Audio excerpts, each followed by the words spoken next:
Hello and welcome to the first video on the perfectly competitive model. Here we're going to be covering the material from chapter 8 in the textbook, Supply in the Competitive Market. So this is going to be our first chapter that is covering a market structure. So generally a market structure is going to refer to the environment in which a firm operates, and that will be colloquially using the word more or less competitive. As we look at each market structure, we're going to have three primary characteristics or assumptions going into the model. The first is going to be the number of firms. So the more companies in a market, the textbook's defining that as more competitive. Our second characteristic or assumption is going to be how different or how much variation is there in a good. In other words, how heterogeneous is the good. The more similar products are, often the more competitive the market is considered to be. And then lastly, we're going to look at what types of barriers to entry that exist in the market. So if new firms can easily enter, meaning barriers to entry are low or non-existent, then the market is considered more competitive. So here you can see this table. We're going to see this for each of these models as we go through the chapter.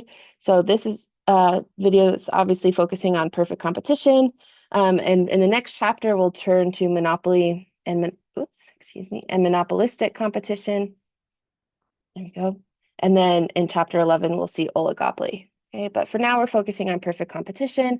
So we're going to see in this market structure that the number of firms will be essentially infinite. All goods are going to be identical, and there will be no barriers to entry. So we can see these characteristics listed here on the slide. We have an infinite number of firms. We have all firms producing exactly the same product in a market and no barriers to entry. And this model essentially shows us what a market will look like once the competitive process has concluded. So after competition has happened, all adjustments have been made, this model is going to describe what that equilibrium looks like. Now, this model is going to serve as the essential comparison point that we use for all of the other market models that we look at. That does not mean that it is the best model, right? It's just the most simplified version of a market, right? This being said, that means that it doesn't model all real world markets well. There are some, however, that it's actually a really good model for. And these are going to be some of the products shown on the slide here. So first is agricultural products. So in terms of farmers in the world, especially, there's a ton, right? We have a ton of farmers producing essentially the same thing, right? So if we think about the market for soybeans, a soybean is a soybean is a soybean. There's not going to be much variation in that good, or at least not that's going to be noticeable for the consumer. And so we can model the market for soybeans as having identical products. And lastly, there's going to be little to no barriers to entry, right? So it's going to be easy to start your own soybean farm if that's what you want to do. And thus we have for this good soybeans, a perfectly competitive market. Gas also is a good that's well modeled or well represented by the perfectly competitive model. So for gasoline, there can be essentially an infinite number of firms, right? Setting aside OPEC. A barrel of gas is a barrel of gas is a barrel of gas, right? They're not going to be really distinguishable from one another. They're going to be identical. And there's going to be low barriers to entry, right? If you want to operate a gas station, right, you can do so. From these three assumptions, we get three primary implications. The first is that a single firm cannot influence the price. This means that the firm is a price taker. Now, this assumption is big. It has a lot of important, it's responsible for a lot of important outcomes in the model. And it's one that students often forget. But in this model, we're assuming that because one firm, one producer is in a sea of an infinite number in any given market, they're going to have no influence on the price. They cannot change the price that they sell for their goods. All right. If they do, if they try to sell above the market price, they're going to sell nothing, right? Because why would I purchase soybeans from you if I can get the exact same thing from your neighbor for much lower?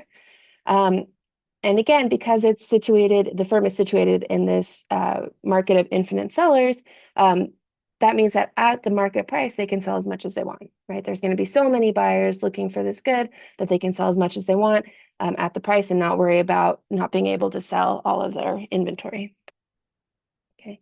Again, an example of the perfectly competitive model is agricultural markets, especially commodity crops. Right, these fit all of our characteristics very neatly. Right, a lot of people make these crops. Corn, ear of corn is an ear of corn is an ear of corn. Right, and there's low barriers to entry. All right. If we were to compare the market for soybeans or corn to the market for, say, Taylor Swift tickets or Beyonce tickets, they're going to look vastly different, right? There's only one seller of those tickets, and that's the artist themselves. It is not identical, right? A ticket to a Beyonce concert does not mean you're going to have the same seat as everybody else. It's going to change your experience a little bit. And there are high barriers to entry, right? No one can be Beyonce without infringing on her trademark over her brand, right? So we would not want to use the perfectly competitive model to model Beyonce or Taylor Swift tickets, the market for those, but we can use it for things like soybeans. All right, from here, we're going to stop this video. And then next we'll pick up looking at the supply and demand model for the perfectly competitive market and the representative firm.